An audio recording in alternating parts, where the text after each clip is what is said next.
I'm a dad who games, and welcome to part 5 of my Sims Homes of the 20th Century Speed Build series. Today we're in the 1940s with a minimalist traditional. As the name suggests, the design is incredibly basic. If it had 4 walls and a roof, it was good to go. Practicality was at the forefront following the Second World War, and that's how I've always known them, as military homes. Like something you'd see on an Air Force base, or something like that, you know what I mean. But specifically, these homes are built as a single-story square with a portion of the front jutting outward with a perpendicular roof setup. I've always only seen these kinds of houses as brick, but apparently they can also be found in the siding variety. In either case, I opted for brick simply because there are a lot of nice brick options in the game. Being completely frank, this house was an absolute bore to make. Of all the houses I've built so far, as well as each of the houses to follow, this one, in particular, has the least detail in its design. They don't have eaves or overhangs or any kind of accents. It is a box to live in. But with military housing in mind, I imagined that the landscaping would be pretty plain. Not that I associate plainness with our military. I mean, its hedges can be kept precise and clean cut, and that is what I associate with them. They are on point. Due to the build's simplicity, it really took me no time to build. In fact, I spent most of my time thinking about what I should talk about for this voiceover. I mean, basic house design aside, I was kind of at a loss with how to design the inside. Which, let's be honest, designing interiors is my least favorite part about building. Sometimes they do go really great, but I have a hard time being specific to a decade using only what the Sims have to offer. So, the inside, much like the outside, is simple and practical, which I guess it makes a pretty good starter home for playing the game. But in terms of this series, well, let's just leave it at that. I really did some digging to find some interesting points to bring up about the 1940s, but the best I could come up with was the popularity of baseball, and it's becoming America's pastime. We weren't doing much else for most of the 1940s aside from supporting the war effort, so what better way to chill out than by watching baseball?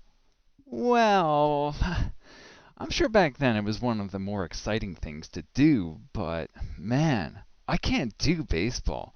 When I was a kid, I played in Little League and all that, but that was only because my parents made me do all the things I didn't want to do. I had to try.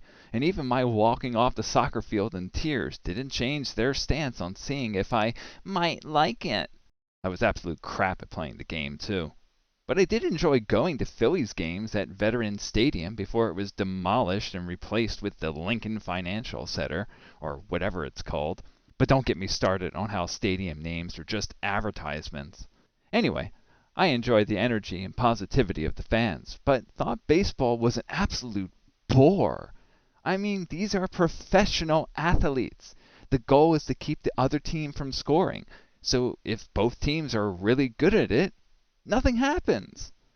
Suffice it to say, I'm glad that people of 1940s America found happiness in this sport. What I really wanted to focus my time on growing up was video games, comic books, and music.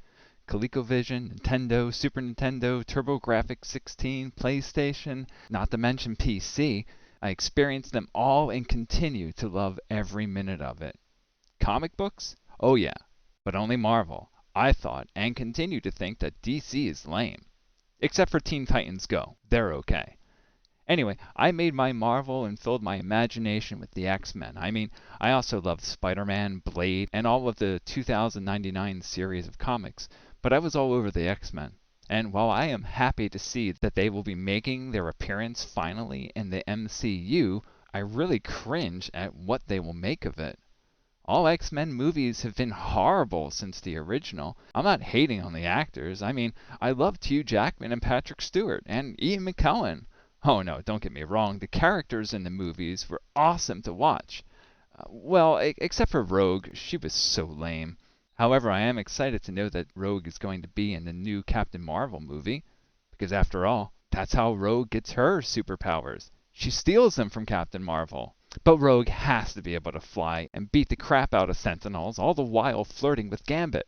I guess we'll just have to wait and see. But I did read the new take on the X-Men they recently did in the comics.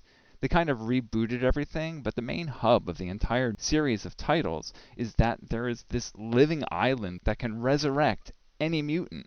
Like, any mutant. Even Cyclops' dad.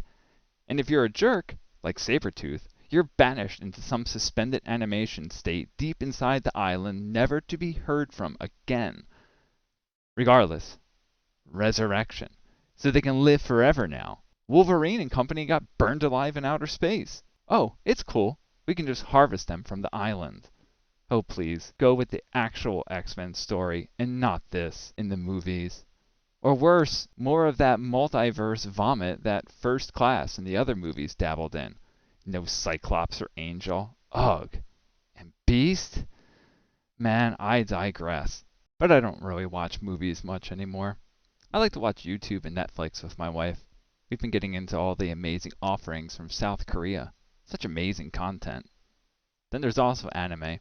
I never was into it growing up, but my wife was, and she has enriched me with all facets of the genre, including all the tropes that you can find in one series or the other. Now I can watch and actually understand the nuances to be expected in watching anime.